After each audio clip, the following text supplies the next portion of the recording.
बारिश हो रही थी। रात इतनी सियाह थी कि महल की दीवारें भी खौफनाक लग रही थी। सल्तनत आर्कीनिया का बादशाह मरने वाला था। पूरे महल में खामोशी थी, क्योंकि सब जानते थे बादशाह के मरते ही जंग शुरू हो जाएगी। बादशाह के दो बेटे थे, शहजादा इज़लान, ताकतवर जंगजू, और शहजादा रेहान, खामोश मगर खतरनाक ज़हीन, और एक बेटी, शहजादी महरोज।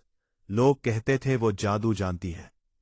बादशाह ने आखिरी सांस लेते हुए सिर्फ एक बात कही, ताज उसको देना जो सल्तनत बचा सके। मगर उसने नाम नहीं लिया, और यही गलती थी। अगली सुबह दरबार में तलवारें निकल आई। इज़लान चीखा, मैं बड़ा बेटा हूं, ताज मेरा हक है। रेहान हंसा, हक ताकत से मिलता है, खून से नहीं। इसी दौरान शुमाल से एक खबर आई, बर्फानी दीवार टूट गई है। पूरा दरबार खामोश हो गया, क्योंकि दीवार के पीछे वो मखलूक रहती थी जिसे लोग सिर्फ कहानी समझते थे। इसी रात महल के नीचे खुफिया रास्तों में महरोज एक पुरानी किताब खोलती है। किताब खुद ब खुद जलने लगती है। उसमें एक तस्वीर बनती है, एक सियाह बादशाह, नीली आंखें, और उसके पीछे मुर्दा फौज। नीचे सिर्फ एक जुमला लिखा था, जब भाई तख्त के लिए लड़ेंगे दुनिया मर जाएगी। चंद दिन बाद शुमाली किले से आखिरी पैगाम आया, वो आ गए हैं। फिर खामोशी। अज़लान ने जंग की तैयारी शुरू की। रेहान खुफिया तौर पर सरदारों को खरीदने लगा, और महरोज मुसलसल एक ही ख्वाब देख रही थी, पूरा महल आग में जल रहा है। फिर एक रात महल के दरवाजे खुद ब खुद खुल गए। बर्फानी हवा अंदर आई, और उसके साथ एक मुर्दा सिपाही।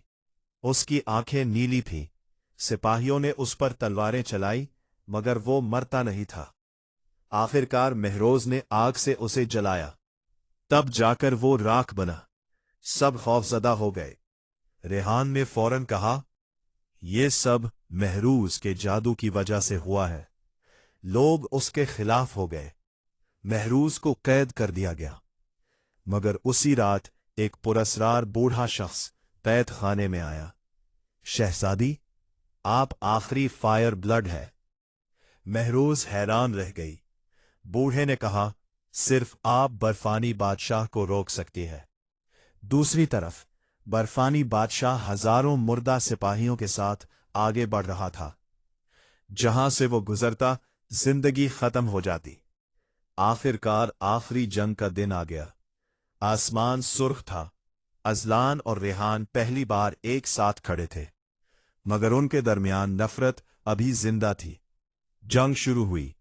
मुर्दा फौज इंसानों पर टूट पड़ी। हर मुर्दा हुआ सिपाही दुश्मन बन जाता। अज़लान बहादुरी से लड़ा, मगर बर्फानी बादशाह ने उसका सर कलम कर दिया। रेहान खौफजदा हो गया। वो भागने लगा। तभी महरोज आग के शौलों के साथ मैदान में आई। उसकी आंखें सुनहरी हो चुकी थी। जमीन जलने लगी। बर्फानी बादशाह पहली बार रुका। महरोज ने हाथ आसमान की तरफ उठाया, और आसमान से आग बरसने लगी। पूरी मुर्दा फौज जल गई। आखिर में सिर्फ बर्फानी बादशाह बचा। वो महरोज के करीब आया, तुम भी तवानाई चाहती हो? महरोज ने खामोशी से जवाब दिया, नहीं, मैं इंसानियत चाहती हूं। और फिर उसने अपनी सारी ताकत इस्तेमाल कर दी। एक जबरदस्त धमाका हुआ। सुबह जंग खत्म हो चुकी थी। सल्तनत बच गई थी, मगर महरोज गायब थी। सिर्फ उसका जलता हुआ ताज बर्फ पर पड़ा था।